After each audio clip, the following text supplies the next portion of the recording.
찬양 매주마다 참 감사드립니다. 고맙습니다. 찬양대 늘 수고하시는데 우리 감사의 박수, 하나님께 영광의 박수 한번 다시 하겠습니다. 자, 오늘 우리에게 주시는 하나님의 말씀입니다. 누가복음 11장 5절로부터 13절의 말씀을 보시겠습니다. 신약성경 누가복음 11장 5절로부터 13절 까지 말씀 보시겠습니다. 한 절씩 교독으로 하나님의 말씀을 보기 원합니다. 누가복음 11장 5절부터 봅니다. 또 이르시되 너희 중에 누가 벗이 있는데 밤중에 그에게 가서 말하기를 벗이여 떡 세 덩이를 내게 구워달라.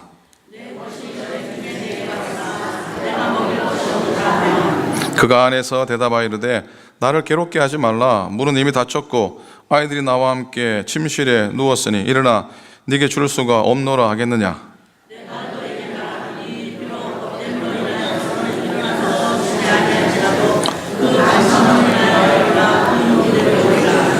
내가 또 너에게 이르노니 구하라 그러면 너에게 주실 것이요 찾으라 그러면 찾아낼 것이요 문을 두드리라 그러면 너에게 열릴 것이니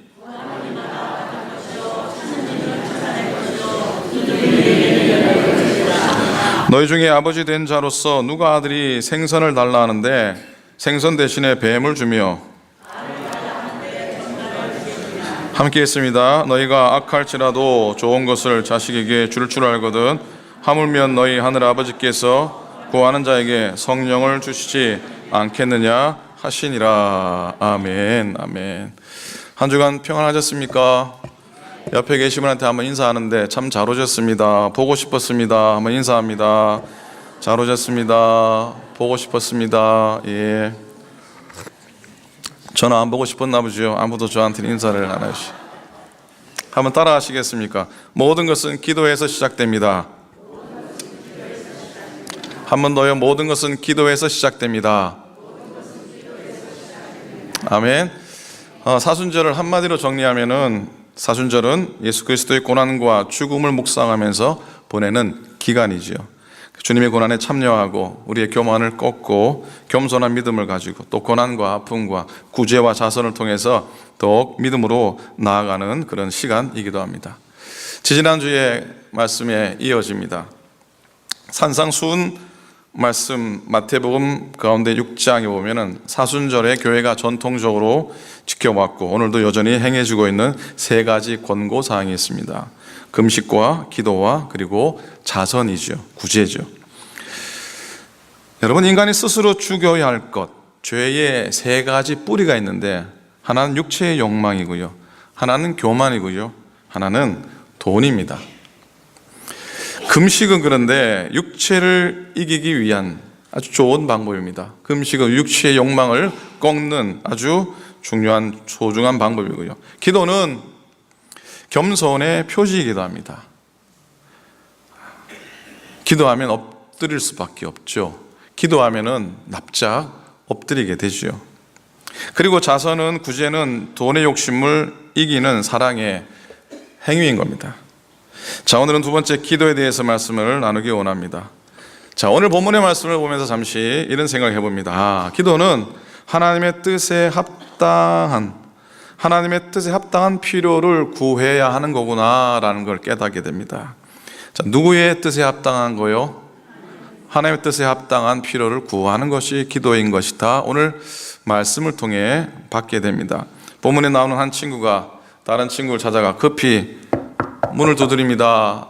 떡 세 덩이를 좀 달라는 겁니다. 아니, 그 밤중에 이게 경우가 아닐 수도 있어요. 그런데 떡 세 덩이가 필요한 이유를 잘 설명을 하죠. 친구가 찾아왔는데 갑자기 대접할 게 없는데 좀 구워주면 좋겠다고. 그래서 친구를 먹이기 위해서 떡 세 덩이가 필요하다. 그랬더니 그 얘기를 듣고서는 어쩔 수 없이 그래도 그대로 전달을 하죠. 이해를 하고 수긍을 합니다. 자, 누구나 하나님께 기도할 수 있습니다. 그러나 하나님의 뜻에 맞지 않으면 응답을 받을 수가 없습니다. 이건 틀림없는 법입니다. 쉽게 말씀드리면 저희 둘째가 봄방학이라고 이제 어제 왔는데 정기혁이가 자동차를 사달라고 하면은 저희 집 사람이 사주겠습니까? 막내 녀석이 요즘 애들 뭐 게임 참 난리인데 비싼 게임기를 사달라 그러면은 사주겠습니까? 아무리 사달라 했어도 집사람은 절대로 안 사줍니다. 왜? 돈이 없어서. 정확한 말씀이었어요. 뭐 돈이 없어서라기보다도 엄마의 필요에 가슴이 갑자기 엄마의 필요에 맞지 않으니까 아이들이 응답을 못 받는 겁니다. 가령 둘째 녀석이 저희 집사람한테 엄마 내가 설거지를 하려고 하는데 고무장갑을 사달라 그러면은 저희 집사람이 아마 한 2박스는 사줄 겁니다. 설거지 열심히 하라고. 막내 녀석이 뒷뜰 청소하는데 빗자루 사달라 그러면은 뭐 온갖 청소도구 다 사다 줄 겁니다. 그죠? 사실 우리는 우리의 필요를 따라 간구하지만 우리는 하나님의 필요를 구할 수 있어야 되고 그것이 응답의 지름길이라는 사실을 우리는 꼭 기억해야 될 겁니다. 기도에 대한 말씀을 준비하면서 설교 말씀이 잘 준비되지 않으면은 예전에 내가 기도에 대해서 어떤 말씀을 나누었나, 어떤 글을 적은 것이 있나 이렇게 뒤져보기도 합니다. 뒤지다가 예전에 특별 새벽 예배를 준비하면서 금식 기도원 가서 다녀온 후에 적은 긴 글이 있더라고요. 그 중에 그걸 한참 읽었는데 그 중에 한 부분입니다. 용서하시고 들어주시면 고맙겠습니다. 다음날 아침에 눈을 떴습니다. 참으로 오랜만에 시계를 보지 않고 일어났습니다. 시수는 잠시 방에 앉아 있는데 예배실에 가고 싶었습니다. 성경책을 들고 예배실에 들어가니 어느 한 분이 기도하고 계셨고 찬양이 흘러나오고 있었습니다. 방석이 하나 있어서 바닥에 앉았습니다. 원래 의자보다 바닥에 앉아야 기도가 더 잘 됩니다. 한 10분을 기도했습니다. 예열하는 시간입니다. 갑자기 성도들의 삶이 눈에 들어오며 안타까운 마음으로 기도가 나왔습니다. 이번 특세 기간 삶의 경제적인 어려움을 극복하게 하소서, 가족과 부모님의 건강을 회복해 하소서, 저녁에 잠들지 못하는 분들 고침받게 하소서, 깨어진 관계 때문에 고통하는 영혼들, 교회에 와서 편하지 않은 관계, 서로 눈치 봐야 하는 그들의 마음의 아픔을 회복해 하소서, 물질의 고통 때문에 집세도 가게에서도 못 내는 삶의 모자람을 채우소서, 일터를 잃고 고생하는 분들, 집 문제, 론 문제, 자녀 문제로 아파하는 영혼들을 회복해 하소서, 나는 왜 믿음이 없을까? 나는 왜 확신이 없을까? 은혜를 사모하는 영혼들에게 큰 믿음을 도와소서, 믿지 않는 남편을 위한 아내들의 간절한 기도를 들으소서, 온 가족이 함께 예배하지 못하는 가정들에게 은혜를 베푸소서, 성도들의 비즈니스와 일터를 축복하소서, 교회 재정을 채워주소서, 먼 곳에서 나오는 발걸음들을 축복하소서, 주의를 감당하며 시험 들지 않고 더 큰 믿음으로 자라게 하소서, 새 직장을 얻은 분들 잘 적응하게 하소서, 시험 가운데 교회를 떠난 영혼들에게도 은혜를 도와소서, 홀로 외로이 삶을 꾸리는 자들에게 긍휼을 도와소서, 믿음의 짝을 주소서. 그러던 중 나의 문제가 보이기 시작했습니다. 결국 터져나오기 시작했습니다. 나는 왜 이런 곳에까지 올라올 수밖에 없었는지, 왜 금식, 마음에 배어있던 지난해와 쉬임들이 결국 감사를 잃게 만들었구나. 아침에 꾼 꿈, 어느 한 교인 책망하는 꿈, 어디에도 토해낼 수 없어서 쌓였던 소름들 토해내니까 막 서러움의 눈물이 나더군요. 하나님 나를 인도하소서라는 기도를 다시 시작해야 하는 겁니까? 그때 귓가에 들려오는 찬송이 나는 갈 길 모르니 주여 인도하소서, 어디 가야 좋을지 나를 인도하소서, 어디 가야 좋을지 나를 인도하소서. 어떻게 해야 합니까? 어쩌면 좋습니까? 그 다음에 찬양이 흘러나오는데 찬송가 432장, 너 근심 걱정 말아라 주 너를 지키리, 주 날개 밑에 거하라 주 너를 지키리, 주 너를 지키니 아무 때나 어디서나 주 너를 지키리, 늘 지켜주시리. 마음에 확 위로가 되더군요. 주님 지켜주세요, 지켜주세요, 지켜주세요. 그 다음에 복음성가, 거룩하신 하나님, 내가 약할 때 강함 주고 가난할 때 우리를 부욕해 하신 나의 주 감사. 하나님 정말 감사합니다. 하나님 정말 감사합니다. 제가 감사를 잊었습니다. 죄송합니다. 감사 기도를 막 하는데 다음 곡 찬송 542장, 주여 지난밤 내 꿈에 배었으니 그 꿈 이루어 주옵소서. 나의 놀라운 꿈 정령 남이 끼는 장차 큰 은혜 받을 편이 나의 놀라운 꿈 정령 이루어져 주의 얼굴 배우리다. 오늘 새벽에 꾼 꿈에 어느 교우가 나한테 막 뭐라 한 것이 주님께서 저한테 하신 거군요. 주님 죄송합니다. 그러나 하나님의 꿈과 비전을 이루소서. 저를 향한, 교회를 향한, 사랑하는 믿음의 가족들을 향한 당신의 꿈을 이루소서. 그래요, 하나님의 꿈, 큰 은혜 받고 큰 꿈을 이루게 하소서. 주님 얼굴 뵙기 원합니다. 기도를 막 마무리하려고 하는데 찬송가 519장 십자가를 질 수 있나? 주가 물어보실 때 죽기까지 따르오니 저가 대답하였다. 주님 원하시는 대로 그렇게 따르겠습니다. 십자가 지라 하시는데 또 지겠습니다. 주님 하라는 대로 하겠습니다. 또 눈물. 한참을 그렇게 기도하며 찬양하고 그리고선 성경을 들고 시편 23편을 펼쳤습니다. 여호와는 나의 목자시니 내가 부족함이 없으리로다. 또 눈물이 나는 겁니다. 그가 나를 푸른 초장에 누이시며 실만한 물가로 인도하는도다. 내 영혼을 소생시키시고 자기 이름을 위하여 의의 길로 인도하시는도다. 내가 사망의 음침한 골짜기로 다닐지라도 해를 두려워하지 않을 것은 주께서 나와 함께 하심이라. 주의 지팡이와 막대기가 나를 안위하시나니 주께서 내 원수의 목전에서 내게 상을 베푸시고 기름으로 내 머리에 바르셨으니 내 잔이 넘치나이다. 나의 평생의 선하심과 인자하심이 정녕 나를 따르리니 내가 여호와의 집에 영원히 거하리로다. 히브리서 11장을 폈습니다. 믿음은 바라는 것들의 실상이요 보지 못하는 것들의 증거니 선진들이 이로써 증거를 얻었느니라. 믿음은 모든 세계가 하나님의 말씀으로 지어진 줄을 우리가 아나니 보이는 것은 나타난 것으로 말미암아 된 것이 아니니라. 믿음이 없이는 기쁘시게 못하나니 하나님께 나아가는 자는 반드시 그가 계신 것과 그가 자기를 찾는 자들에게 상 주심을 이심을 믿어야 할지니라. 여기까지가 제 1막입니다. 사실 기도 응답입니다 생각하고 짐을 싸려고 했습니다. 배도 고픈데 이제 됐다 싶었습니다. 그러나 차마 그럴 수 없었습니다. 이까지요. 목사님이 설교가 부족해서 옛날 그 읽고 있구나 그런 생각을 하실지 모르겠지만은 이 글 앞뒤에도 많은 글을 제법 써 놓았더라고요. 그때 아마 꽤 힘들긴 했나 봅니다. 앉아가지고 글이나 주절주절 쓰고 있었던 거 보니까 그렇게 기도의 자리에 거했던 시간이, 그리고 기가 막히게 기도할 때마다 들려주셨던 그 찬양의 메시지들이 지금도 기억이 납니다. 마더 테레사 소녀가 이런 글을 남겼습니다. 모든 것은 기도에 시작됩니다. 우리가 기도하면 사랑할 수 있고 사랑하면 비로소 봉사할 수 있습니다. 우리가 기도를 생각할 때에 때는 환경의 문제를 생각하게 됩니다. 우리는 환경에 제약이 많이 있죠. 환경 탓을 많이 하는데 사실 우리가 충분히 기도할 수 있도록 환경이 길을 열어주는 경우는 별로 없습니다. 기도할 수 있도록 우리를 모든 여건에 맞게끔 환경이 맞추어주는 적은 거의 없다고 생각합니다.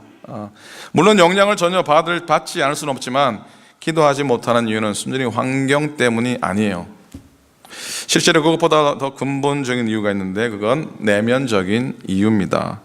기도할 마음이 생기지 않든지, 혹 기도하는 것이 어렵든지, 기도하면 벽에 대고 기도한다는 생각이 든다든지, 무지해서 더 이상 어떤 진전을 보기 힘들다든지, 아니면 시간도 있고 체력도 있고 집중도 되는데 누군가를 미워하는 마음을 떨쳐버릴 수가 없어서 기도를 방해받고 있다든지 하는 거죠. 기도를 못하는 이유가 일이 많고 혹은 바쁘고 피곤해서 그런 환경적인 어려움이라면 그건 제일 극복하기 쉬운 겁니다. 그건 기도를 하지 못하게 하는 요소 중에 가장 극복하기 쉬운 겁니다. 그래서 기도 생활을 이어가기 위해서는 십자가 지는 정신이 필요합니다. 뭐 지는 정신이 필요하다고요? 십자가 지는 정신이 필요합니다. 환경이 여러분을 놓아주어서 기도하기를 격려할 때까지 기다리시면 안 됩니다. 그러면 그런 일들은 평생 일어나지 않을 거니까 평생 기도에 깊이 들어가지 못할 수도 있습니다. 기도할 때마다, 기도하기 힘들 때마다 항상 십자가를 생각해야 됩니다. 예수님이 자신을 위해 희생하신 그 십자가의 정신, 우리를 위해서 내려놓으신 그 십자가의 희생은 예수님께서 평생 동안 기도하신 기도의 열매라고 저는 생각합니다. 예수님이 평생토록 엎드리셨던 그 엎드심의 열매라고 해도 지나친 말이 아니라고 믿습니다. 희생 없이 기도의 생활을 견고히 유지해 갈 수는 없습니다. 불가능합니다. 희생해야 됩니다. 기도 생활의 견고함의 여부를 보면 그 사람이 얼마나 예수님을 사랑하나, 그분이 얼마나 주님을 사랑하는지 알 수가 있습니다. 사실 주님께서 상황이 어려울 때에 좀처럼 기도하기 어려운 상황에 있는 분들에게 그들이 엎드릴 때 주님이 더 큰 은혜를 내려주시죠. 여러분의 지나온 시간들 보시면 분명히 알 수 있습니다.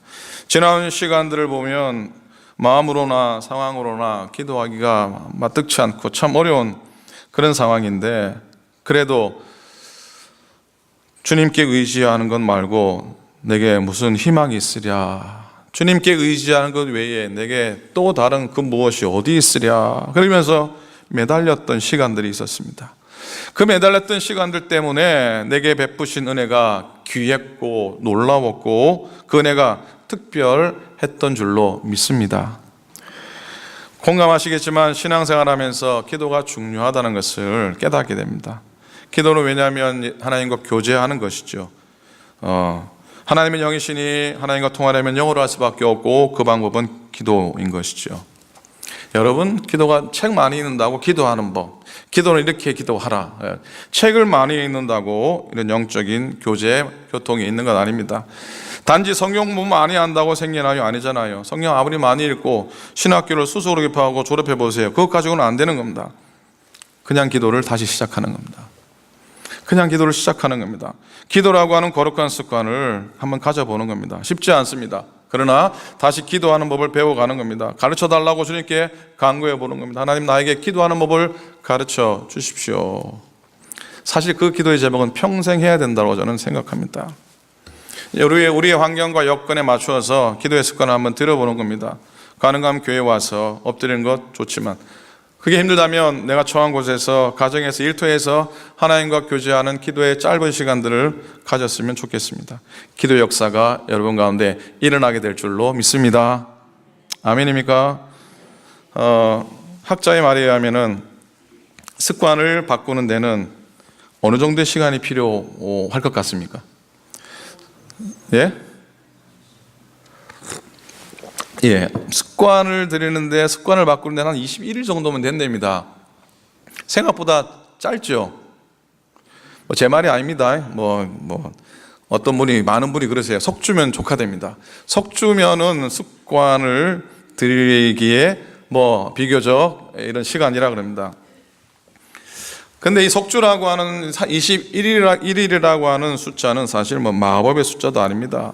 특별한 경우를 제외하면 사실 생각하기 나름입니다. 예를 든다면 저희 집 또 아이들에서 죄송한데, 저희 아이들이 새학기가 이렇게 방학하다가 새학기가 시작이 되잖아요. 그러면 놀라운 일이 생깁니다. 어떤 일이 생기냐면, 방학 때는 일어나는 시간이 엉망 아닙니까? 방학 때 특별히 하는 일이 없으니까 9시도 좋고 10시도 좋고 12시 넘어도 좋고 그냥 아무 때나 일어나잖아요. 그러면 개학쯤 돼서 집사람이 걱정을 하잖아요. 뭐라 그럽니까? 큰일 났다고. 왜? 내일 개학인데 애들이 일어날 수 있을까 걱정이 된다고. 걱정이 꽤 되겠죠. 그런데 잠을 잤어요. 아침에 개학 첫날 일어났겠습니까? 못 일어났겠습니까? 일어납니다. 10시 일어났을까요? 아닙니다. 한 7시나 해서 6시 돼서 7시나 돼서 다 일어납니다. 일찍 일어납니다. 영교실 수업에도 빠지지 않고 갑니다. 방학 때 잘못된 습관을 고치는데 며칠이 걸렸습니까? 저는 습관을 바꾸거나 습관을 고치는데 하루면 족하다고 생각합니다. 며칠이요? 하루면 족합니다. 그 이유가 어디 있을까요?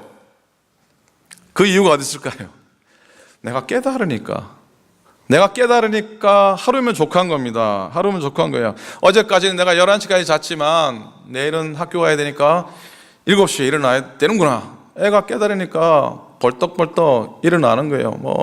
일어나는 겁니다. 우리의 습관을 고치는데, 안에서 새로운 습관을 만드는 데는 단번에 하루 만에 고칠 수 있고요. 단번에 만들 수가 있는 겁니다. 어떻게? 내가 깨달으면, 내가 절박함으로 필요를 느끼면 내일부터라도 할 수 있는 겁니다. 기도가 무엇입니까? 왕이신 하나님의 보좌에 나아가서 값없이 은혜를 받는 겁니다. 그리고 때를 따라 하나님의 도움을 우리는 당연히 받아야 됩니다. 시기적절한 도움을 받아야 합니다. 사람의 도움을 받는 것도 큰 힘이 되지만 하나님의 도움을 받는 것, 인생의 생사화복을 결정하는 일인 줄로 믿습니다. 내가 산을 향하여 눈을 들리라. 나의 도움이 어디서 올고 나의 도움이 천지를 지으신 여호와에게서로다. 아멘입니까? 누구나 우리는 아무도 완벽할 수가 없습니다. 누구도 완벽할 수 없어서 누군가의 도움을 받아야 되는데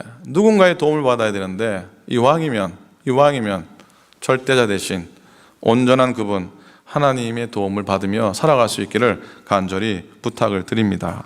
혹 어려움이 너무 많은데 누가 우리를 돕겠는가? 때로는 막막할 때가 참 많이 있습니다. 누구의 도움을 받는다고 하지만 때로는 그렇게 되지 못하는 상황들도 참 많이 있습니다. 세상에 누가 나를 도울 수 있을까? 그럴 때 하나님밖에 나의 도움이 없습니다. 하나님밖에 우리의 소망이 없습니다. 오히려 고백하시기 바랍니다. 고백하면은 때로는 사람이 안 도와줘도요 서운하지가 않습니다. 누가 나를 들여다보지 않아도 괜찮습니다. 하나님이 나의 참 도움 되시고 하나님이 나의 참 인도자가 되시기 때문입니다. 아멘입니까? 그렇게 살아갔으면 좋겠어요.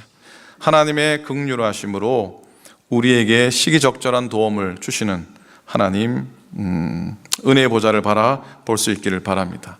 구하라 그러면 너에게 주실 것이요 찾으라 그러면 찾아낼 것이요 문을 두드리라 그러면 너에게 열릴 것이니 구하는 이마다 어떻게 해요?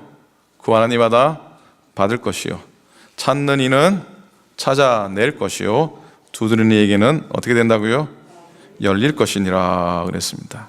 사순절 기간 기도하는 습관, 거룩한 습관을 만드는 일에 한번 우선순위를 두셨으면 좋겠습니다. 일터의 사로 시작할 때 잠시 기도하는 겁니다. 그리고 하루 마감할 때 또 기도하는 겁니다. 어느 곳에서든지 하나님 바라보며 기도의 습관을 가졌으면 좋겠습니다. 그래서 하나님 주시는 능력으로 또 기쁘고 즐겁고 감사하고 또 십자가의 은혜와 권능을 체험하는 우리가 되길 소망합니다. 내 자리 넘치나이다 고백하고 감사로 채워주는 기도의 사람, 그렇게 한번 이 사순절 기간 꼭 한번 살아갈 수 있기를 우리 주님의 이름으로 간절히 축원을 드립니다. 아멘. 기도하겠습니다.